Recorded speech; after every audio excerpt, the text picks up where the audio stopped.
Okay, so magandang gabi. So our topic for tonight is trust him because he cares for you.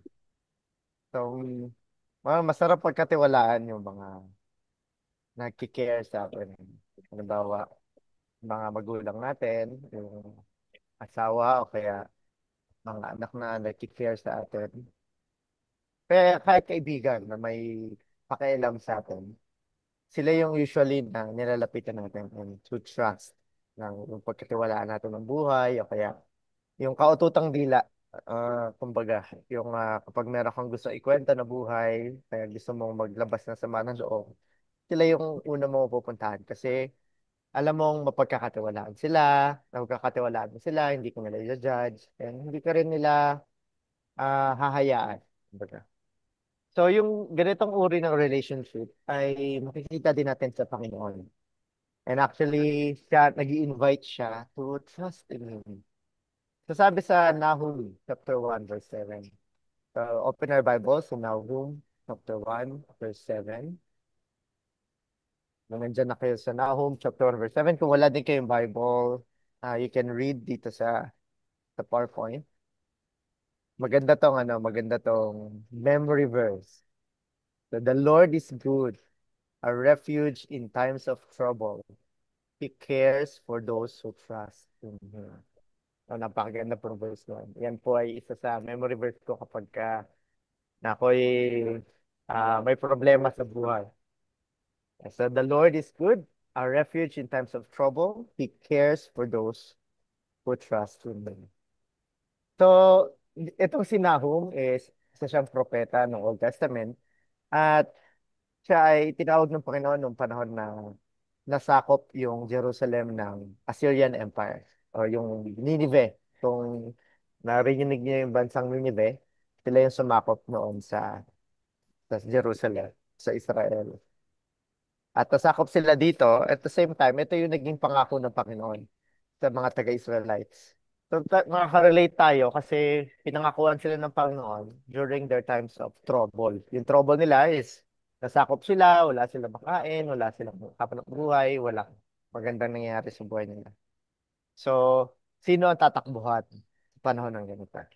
So, maaaring tayo, before we start, may mga problema tayo sa buhay ngayon na wala tayong matakbuhan, sobrang imposible ng mga nangyayari sa pamilya o kaya sa trabaho na para bang wala nang solusyon. Even sa mga times na hindi natin alam yung mga mangyayari kinabukasan. So all of this trouble, sabi ng Panginoon, He is a refuge, masasandungan. Basta siya ay parang isang bahay na pwede natin puntahan at makapahinga. At sabi niya, kapag pinagkatiwalaan mo siya, He will care for you. So napakaganda na itong pangako na to, no? Kasi He will care for you. At tingnan natin ngayon yung three things. Kung ano yung, paano magpakita ng care ang Panginoon sa mga nagtitiwala sa Kanya sa panahon ng trouble. Number one is He takes revenge for His people.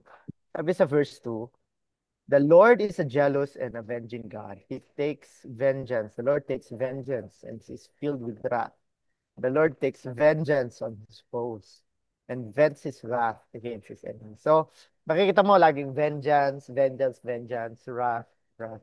So, ibig sabihin nito kapag may nangyari sa iyo bilang isang tao niya na inaalagaan ka niya at yung tiwala mo na sa kanya, siya ang magre-vengeance. Yung vengeance is revenge or babawi, no? Kaya so, yung may Tagalog na term, yung rest back, kumbaga. So, pagka lumaki ka sa Manila, sa mga gangster, ganun, mga gang-gang, barkada, alam mo yung term na rest back. Kasi pag may nabugbog na kaibigan, rest back tayo yung susugod, hayaan mo kung ano, bugbugin din natin yung isa. So, ganun yung revenge. And the Lord is promising us na hindi natin kailangan at tayo ang mag-revenge per se. Hindi tayo ang magbibigay ah, ng bawi sa nanakit sa atin. Pero si Lord ang babawi para sa atin. Baka may mga panahon na minaltrato tayo ng boss natin, kaya ng office mates natin. the Lord sees this, lalo pag pinagkatiwalaan mo siya. So, paano siya pagkatiwalaan?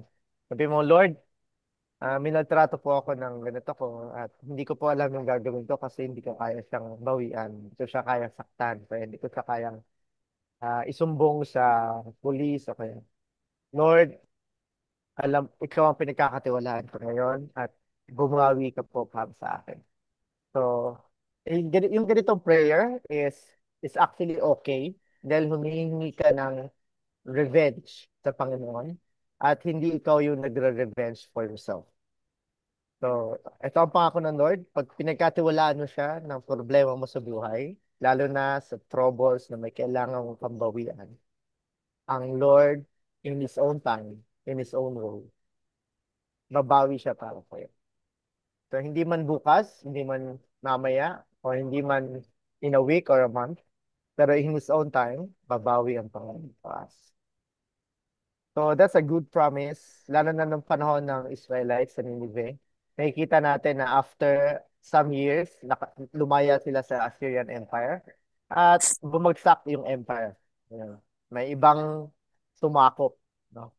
So yung Babylonian Empire naman yung sumakop sa kanila.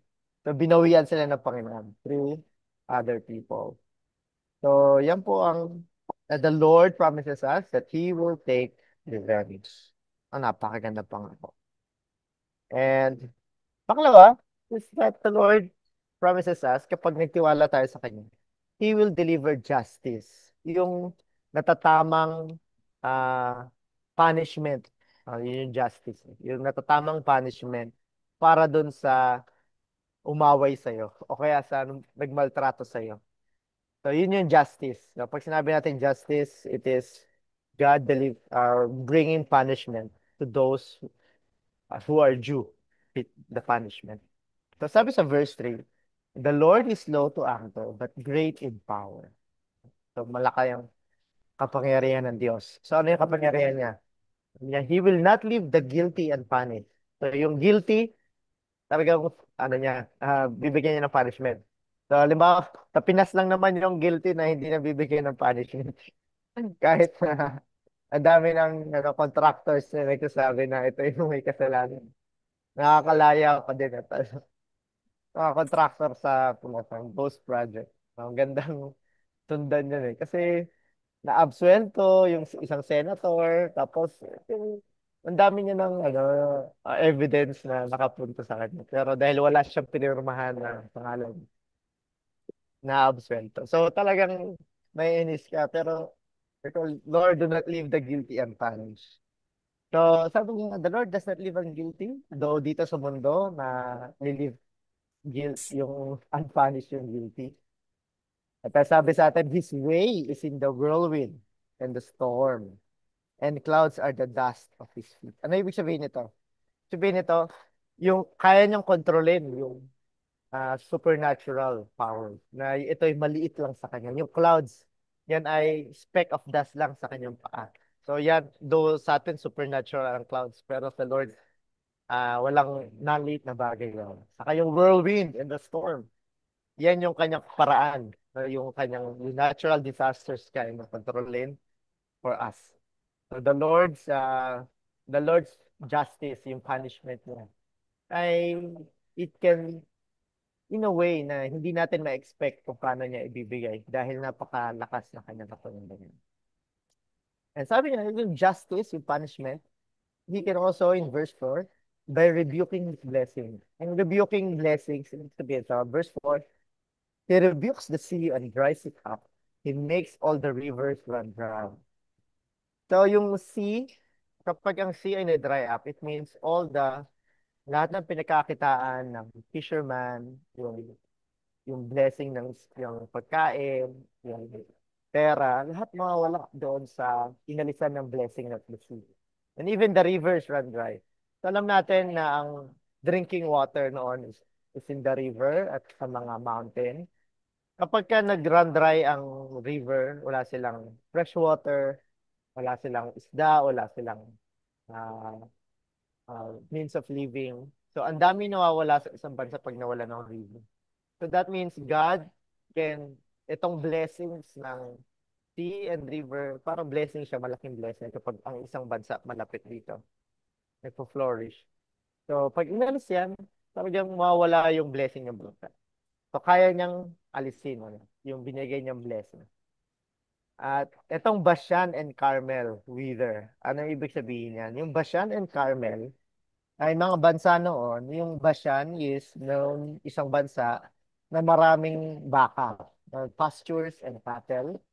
So, yung Carmel man na bansa ay maganda yung kanyang mga pananim, maganda yung kanyang mga bundok. So, talagang green pasture. So, sabi niya, Basan and Carmel, wither. So, natutuyo yung mga magagandang halaman, natutuyo yung mga mawawala yung mga baka, mamamatay. So, aalisin ni Lord yung blessing mo sa kanila. And the blossoms of Lebanon fade. Yung Lebanon noon, yung blossom of Lebanon, isa siyang national flower nung panahon nila, yung Lebanon, kung saan it's a symbol ng beauty and it's a symbol of beauty. So, ibig sabihin, dahil national flower, it fades. Yung beauty, it will fade away. So, sabi ng Lord, I can give you blessing. Pero dahil gumawa kayo ng kasalanan, I can take away this blessing from you. At mapapalitan ng curse. So, ganito yung pinapakitang feature sa atin ng Diyos, na kapag siya ang nagbigay ng punishment, kapag siya ang nag-reveal, siya ang bumawi, hindi natin ma-expect kung paano bawi yung gagawin mo. Pwede niyang gawin na alisin yung blessing, yung pinagkakakitaan, yung babawian niya. Pwedeng gawin na alisin yung mga buhay ng nasa paligid niya. Pwede yon. So, pwede rin gawin na kung ano ginawa sa'yo, pwede din gawin the Lord for him. So, hindi natin malaman, pero as long as we know that the Lord's power is great. No, napakalaki ng power niya. And gagawin niya ang punishment para sa mga kaaway ng kanyang tao. Right? So, that's a good promise. Nandiyan ang Lord nakatingin. No? So, nung nabasa ko to at na-devotion ko na, praise God kasi though ang daming bagay sa mundong ito na hindi pinakawalan ko sa sarili ko at hinayaan ko na sa Diyos na hindi na ako ang babawi. Ito yung pangako ng Lord, siya na ang magpapunish. And yung punishment niya mas matindi at hindi natin kayang i-imagine kung paano yung punishment niya. At praise the Lord dahil madudugtong ko na naman sa nangyayari sa Pilipinas dahil yung mga diskaya. Kasi taga-Pasig po ako, kaya alam ko yung buhay ng mga diskaya. Na grabe talaga. As in, para silang hari doon. Kasi yung mayor na kadikit nila is bago si Vico, yung 27 years na mayor, yung mga Eusebio. Yun yung kadikit nila. And grabe talaga ang korupsyon, pati yung power. Yung kapitbahay ko, ano, mala Diskaya siya. And engineer siya ni Diskaya. Tapos nagkakakwentuhan kami sa mga projects niya, yung school, yung mga road project, na talagang ano, puro korupsyon. Nagtatawanan na lang kami kasi yun nga, kumikita siya eh. Sabi niya, wala eh, kailangan ko ganito. Kung hindi ako mabibigyan ng project, kailangan kong ano, so, lumagay sa sistema. Yun yung term ng kapitbahay ko na engineer. And sadly, yun nga, hindi mapigilan. Pero ngayon, nakita mo si Lord na mismo yung pumigil, yung na-froze lahat ng assets, pati yung mga projects sa Tigo, lahat ng company na wala. So, nakuha lahat ng, ng luxury cars. All of those, though malungkot tayo, nangyari sa kanila, pero that's the Lord's punishment, no?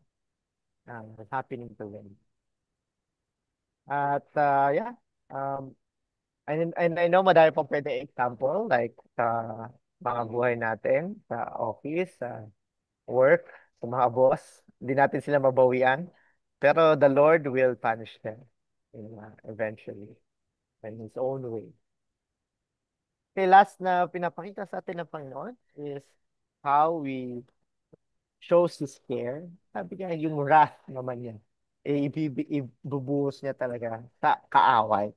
No, sa kaaway lang. No? Hindi hindi sa nagtatrust sa kanya, kundi doon sa kaaway natin na ah doon niya ibubuhos yung wrath. So how does he show his wrath? In verse 5 and 6, the mountains quake before him, the hills melt away, the earth trembles at his presence, the world and all who live in it. So yung mountains ay in a way na very strong foundation na napakatibay ng mountain na hindi pwedeng mayanig. Pero sabi, even the mountains will quake, shake before the Lord. And the hills melt away. Kung matutunan, and the earth trembles at His presence. So, pinapakita lang dito na the Lord talaga is sovereign and ganito siya ka-powerful. And even the natures of the earth cannot stand Him. Sa verse 6, who can withstand His indignation? Yung indignation, ibig sabihin nito yung kanyang sobrang galit. Na galit na galit. Pag nagalit ang Panginoon, walang makaka-withstand. Yan yung ibig sabihin. Who can endure His fierce anger? Yung kanyang wrath. No? Ito na yung fierce anger is also known as wrath. Na ito yung pent-up anger na napakahabang panahon. Na binigyan ka ng mercy for a very, very long time. Tapos ito na, isang buhos na yung galit, wrath ng Panginoon. So His wrath is poured out like fire. The rocks are shattered before Him.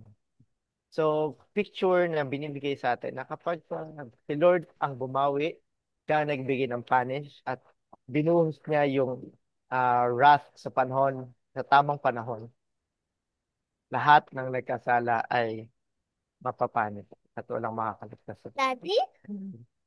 Um, Daddy. and that's the care of the Lord for us. And what does it mean? What does it mean to us now? What it means is some reflection questions. How does it feel that si God ang babawi para sa iyo? This is sa iyo, para sa iyo. Si Lord ang babawi para sa iyo. Na hindi mo pala kailangang bumawi by yourself. If sabi nga na the revenge is the Lord and not ours. So how does it feel na kapag nagtiwala ka sa Panginoon, siya ang babawi? Number two, paano naman tayo mag-respond? How can we respond to God? Removing comforts without becoming bitter. So alam natin sa verse kanina, na kapag ang Diyos ang nagbigay ng punishment, He can remove yung blessing. Tatanggalin niya yung blessings sa buhay natin. And sometimes we feel this, we feel this then when there's punishment, Lord, mga consequences ng kasalanan, though ligtas pa rin tayo at nasa Lord tayo, pero hindi natin ma-take away yung consequences ng ginawa natin. And the Lord can take away some blessings. So some of us, minsan, nasa Lord lang dahil puro blessing. So how do we become not bitter? Na kapag tayo ay kinorek ng Panginoon, we don't get bitter, but mas lumapit tayo sa Panginoon sa panahon ng tayo ay inalisan ng blessing. Parang si Job, no? Sabi ni Job, sabi ng asawa niya, inalis na lahat ng blessing sa'yo, ba't di mo pa i-curse yung Diyos mo? Ang reply lang ni Job is, the Lord gives and the Lord takes away. So sana ganun din tayo. Now, number 3, what assurance do you have knowing God's wrath targets His enemy? Na anong security na nararamdaman natin kapag we see That's not inside. anong assurance yung mararamdaman natin na ang Diyos nga kapag galit na galit at binuhos niya, eh, yung lahat ng kalaban natin, yung enemies natin, mababawian talaga sila. So sa akin, nung na devotion ko to, it's very secured ako sa Panginoon na kaya kong ipagkatiwala sa Kanya lahat ng hinanakit ko sa buhay at kaya niyang patunayan na bibigay niya yung tamang punishment sa mga tao na nakasakit sa akin. So yeah, so that's the reflection. That's our topic for tonight. That the Lord cares for us.